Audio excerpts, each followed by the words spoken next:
What's up guys, Coach Az here. Today I want to give you 5 tips for training over 40. To be clear, I think you can train martial arts into your very later years of life really safely and have plenty of fun and get plenty of things out of it. However, I do think some things need to be adjusted as you get older to help keep your body safe, to help you be able to operate at your best. So these are just 5 things that I've noticed from years of teaching people of all kinds of age ranges that I believe apply as you get past the age of 40 and onwards. Number 1, give a lot more time and attention to your warm-ups. As I'm sure you've realized and experienced, it just takes longer as you get older for your body to get moving the way it should. It doesn't mean that you can't operate still at a high level, it just takes a little longer in order for you to get there. So if you're going to a class, for an example, try to make sure that you get down a little early. Do a little bit of extra cardio, get a little bit of stretching in on the side before the session starts, because otherwise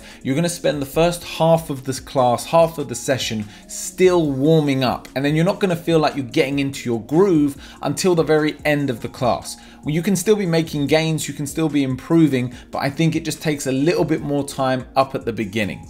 In particular, things like dynamic stretching, so things where you move your body through a certain range of motion. For example, swinging your leg up in the air, rotating through on your shoulders, just to ensure that all your joints are nice and mobile, nice and loose. As well as getting you up for performance, what this also is going to do is help prevent injury.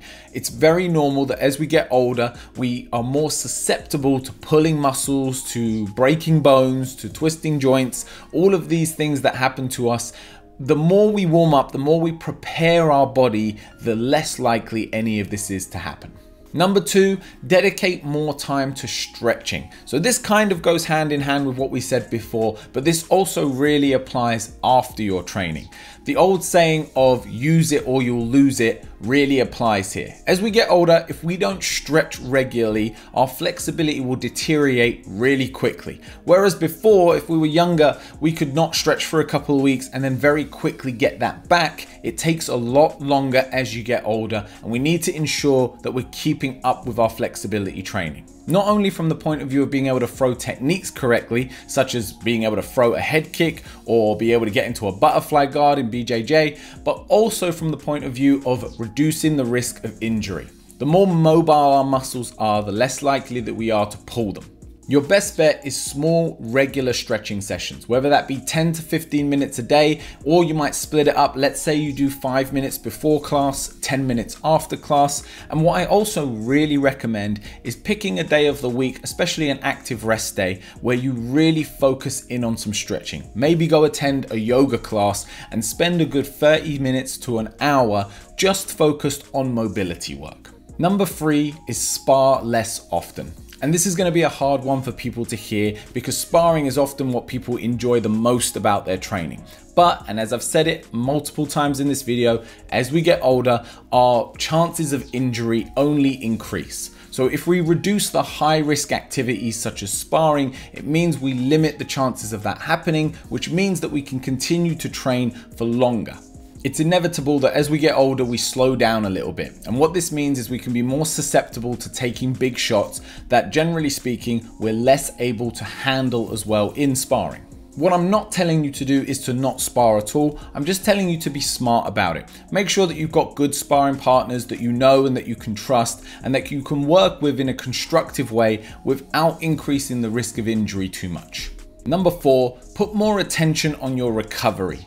Put more time into sleep, put more time into eating the right foods and maintaining your body, getting enough protein into your diet, ensure that you're drinking enough water. Just make sure that you're doing all the right things to help optimize your training and ensure that you can go on and keep up with the younger generations. If you're only going to do one thing from this list, it would certainly be to ensure that you're getting enough sleep.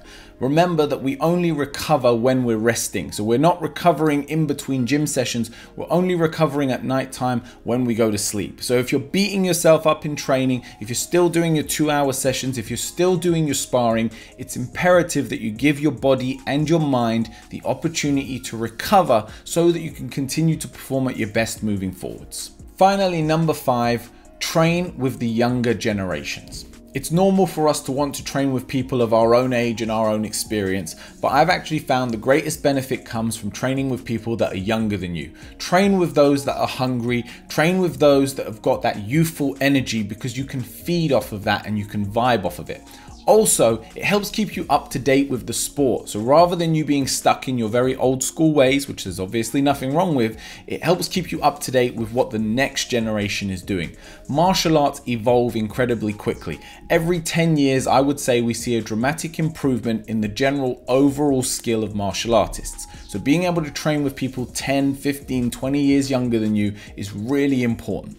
Now keep in mind what I said earlier about the sparring. What I don't want you to do is go spar some young buck who's going to go full force on you and do you damage. That's not what it's all about.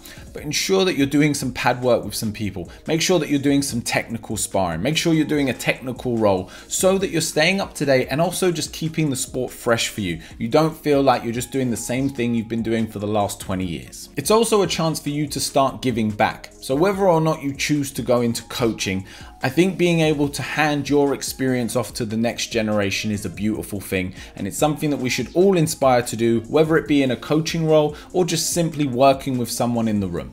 To be clear, I don't consider 40 to be old. I don't even consider 50 to be old. I've got many people who train with me who are in their high 50s, moving into their 60s, and they're still full of energy and very capable martial artists. I do just think that we need to take a little bit of extra precaution to ensure that we're training safe and therefore training optimally for what's going on with our bodies as we get older. Guys, I hope you've enjoyed this video. If you have, I'd really appreciate it if you hit that like button, hit subscribe. We make new videos coming to you every single week, and I will see you on the next one.